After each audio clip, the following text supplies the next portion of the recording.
চলে এসেছি মানাদির বাড়িতে। আজ এখানে খিচুড়ি স্পেশাল পিকনিক হওয়ার কথা।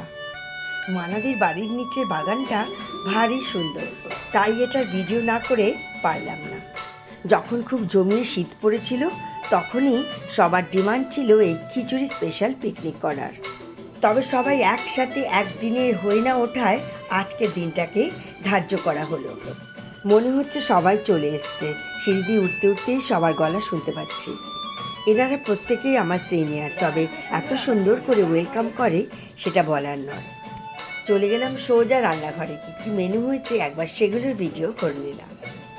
সবাই মিলেমিশেই আমরা সবাইকে পরিবেশন করলাম।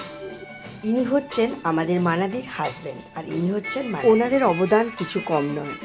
এই ছোটোখাটো আনন্দগুলো ওনারা অ্যালাউ করেন ওনার বাড়িতেই করার জন্য।